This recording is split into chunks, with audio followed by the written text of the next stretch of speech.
بعد ما سبت الشغل ده حاولت اصنع محتوى تاني، فشلت ومعرفتش اصنع محتوى لاني معرفتش اكمل. قلت يا ربي ما عنديش شغف. وفي حاجة بقى، انا كنت عايزة اصنع محتوى، انا دايما بطير من النقطة دي.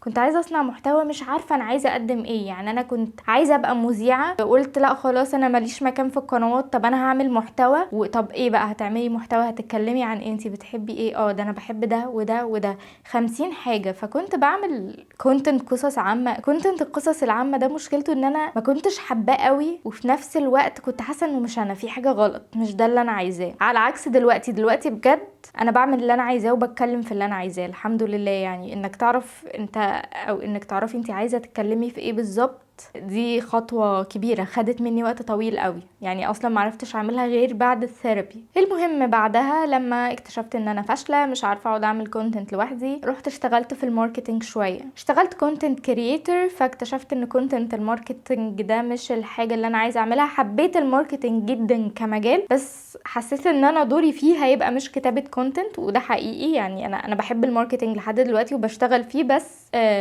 مش عايزة اكتب الكونتنت، لان انا الكتابة بالنسبة لي حالة مزاجية قوي وابداعية قوي. فلو هكتب حاجة هكتب الكونتنت بتاعي اللي هو في المواضيع اللي انا مختارها بنفسي وحابة اتكلم فيها. المهم فسبت الماركتينج، اشتغلت مساعد مخرج في اعلانات كبيرة، بس ما كملتش. كنت بروح وبرجع في اي وقت، 5 الفجر 3 الفجر، لحد ما في يوم من الايام، في يوم وانا مروحة ناس ضايقتني وانا خفت جدا. فقررت من غير الدخول في تفاصيل ان انا طول ما انا معيش عربية فانا مش هروح واجي في المواعيد دي، فمش هشتغل شغلانة تخليني اضطر اروح واجي في المواعيد دي. خفت على نفسي جدا. هو احنا اصلا الصبح في الشارع بنتعاكس وناس بتضايقنا، فما بالكو بالليل الفجر احنا الشارع بيبقى عامل ازاي. فطبعا للاسف عشان الشارع مش بيبقى امان للبنات في الاوقات دي، وانا معيش عربية، وللاسف ما كانش متاح ان حد من اهلي يبقى بيوديني ويجيبني، اضطريت اسفة ابعد عن الشغلانة دي. على فكرة الشغلانة صعبة جدا، من اصعب الشغلانات اللي ممكن حد يشتغلها، بس هي فيها حاجة تتحب، معرفش ايه يعني، هي فيها حاجة كده على الرغم من صعوبتها هي تتحب. بس ده اصعب شغل انا اشتغلته بجد. يعني شغل محتاج تركيز عالي جدا، organization skills عالية جدا، مع تركيز عالي جدا،